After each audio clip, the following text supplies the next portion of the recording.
তোমরা যারা ক্যালকাটা ইউনিভার্সিটির আন্ডারে সেমিস্টার 4-এর ছাত্রছাত্রী আছো এবং তোমাদের রাষ্ট্রবিজ্ঞান সাবজেক্টটা এমডিসি কোর্স অর্থাৎ পাস কোর্সে আছে, তোমাদের জন্য আজকের ক্লাসটা খুবই গুরুত্বপূর্ণ।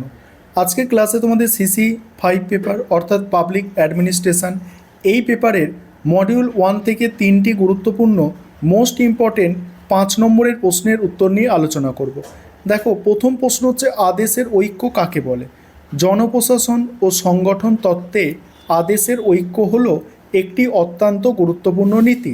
এই কাঠামোগত নীতি অনুসারে কোনো একটি সংগঠনে কর্মরত একজন অধস্তন কর্মী কেবলমাত্র একজন নির্দিষ্ট ঊর্ধ্বতন আধিকারিকের কাছ থেকেই আদেশ বা নির্দেশ গ্রহণ করবেন এবং শুধুমাত্র তার কাছেই নিজের যাবতীয় কাজের জন্য এককভাবে দায়বদ্ধ থাকবেন।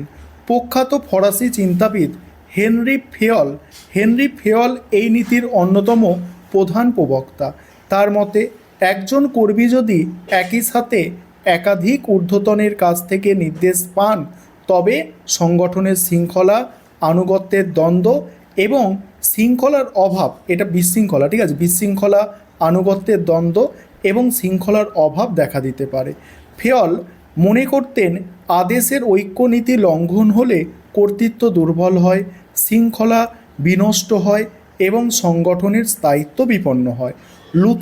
লুথার গুলিক এবং এল.ডি. হোয়াইট এর মতো তাত্ত্বিকরাও প্রশাসনিক দক্ষতা বৃদ্ধির জন্য এই নীতিকে দৃঢ়ভাবে সমর্থন করেছেন। আদেশের ঐক্যের মূল লক্ষ্য হল সংগঠনের কাজের পুনরাবৃত্তি রোধ করা, তারপরে কর্মীদের মধ্যে নির্দেশনা সংক্রান্ত বিভ্রান্ত দূর করা এবং দ্রুত সিদ্ধান্ত গ্রহণ নিশ্চিত করা। যখন একজন কর্মী স্পষ্টভাবে জানেন যে তাকে কার নির্দেশ পালন করতে হবে, তখন কাজের গতি ও শৃঙ্খলা বৃদ্ধি পায়।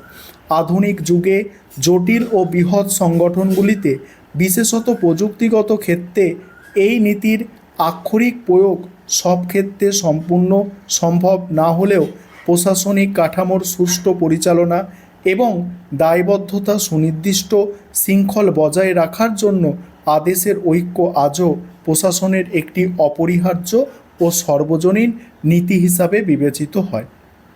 পরের প্রশ্ন, নিয়ন্ত্রণের পরিধি বা সীমা বলতে কী বোঝো? মোস্ট ইম্পর্টেন্ট প্রশ্ন। 3টে প্রশ্নের উত্তর আলোচনা করব আজকে ক্লাসে, 3টেই মোস্ট ইম্পর্টেন্ট প্রশ্ন। দেখো, এই প্রশ্নের উত্তর নিয়ে আলোচনা করব তার আগে একটা বিষয় তোমাদের বলার আছে। তোমাদের জন্য অনলাইন কোচিং ক্লাস চলছে। তোমরা যদি কেউ পেইড ব্যাচে অ্যাডমিশান নিতে ইচ্ছুক থাকো বা আমাদের থেকে স্টাডি মেটেরিয়াল পারচেস করতে চাও, তাহলে তোমরা স্ক্রিনে দেওয়া নম্বরে যোগাযোগ করতে পারো। অ্যান্সারটা বোঝো।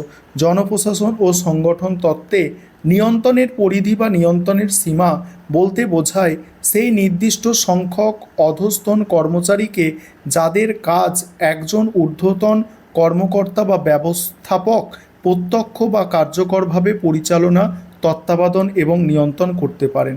যেহেতু মানুষের শারীরিক ও মানসিক সামর্থ্য এবং সময়ের একটি নির্দিষ্ট সীমা রয়েছে, তাই একজন মানুষের পক্ষে অসংখ্য অধস্তনের কাজ নিখুঁতভাবে তদারকি করা সম্ভব নয়। এই নীতি মূলত সংগঠনের স্তরবিন্যাস বা পদসোপান ব্যবস্থার সাথে ঘনিষ্ঠভাবে যুক্ত। নিয়ন্ত্রণের পরিধি সংকীর্ণ হলে সংগঠনে স্তরের সংখ্যা বৃদ্ধি পায় এবং সংগঠনটি লম্বাকৃত ধারণ করে, আর পরিধি প্রশস্ত হলে স্তরের সংখ্যা কমে আসে। ফরাসি চিন্তাবিদ ভিএ গ্রেকিউনিয়াস তার গাণিতিক সূত্রের সাহায্যে দেখিয়েছেন যে অধস্তনের সংখ্যা বৃদ্ধির সাথে সাথে ঊর্ধ্বতন কর্মকর্তার কাজের চাপ জ্যামিতিক হারে বৃদ্ধি পায়। তবে নিয়ন্ত্রণের এই পরিধি কোনো নির্দিষ্ট গাণিতিক সংখ্যার ওপর স্থির থাকে না। এটি কাজের প্রকৃতি, ঊর্ধ্বতন ও অধস্তনের দক্ষতা, কাজের জটিলতা, সংগঠনের ভৌগোলিক অবস্থান এবং যোগাযোগের আধুনিক প্রযুক্তিগত সুবিধার ওপর নির্ভর করে। লিউথার গুলিক, তারপরে কি বলা হচ্ছে দেখো, উরুইক বা হেনরি ফেয়ল এর মতো তাত্ত্বিকদের মতে উচ্চ স্তরে নিয়ন্ত্রণের পরিধি 5 থেকে 6 জনের মধ্যে সীমাবদ্ধ থাকা আদর্শ। সংক্ষেপে, এটি কার্যকর, সুশৃঙ্খল ও গতিশীল প্রশাসনিক কাঠামো গড়ে তুলতে নিয়ন্ত্রণের পরিধির নীতি অপরিহার্য। পরের প্রশ্ন হচ্ছে লাইন এবং স্টাফের মধ্যে পার্থক্য। জনপ্রশাসনকে সুষ্ঠু পরিচালনার জন্য লাইন ও স্টাফ সংস্থার ভূমিকা অত্যন্ত গুরুত্বপূর্ণ।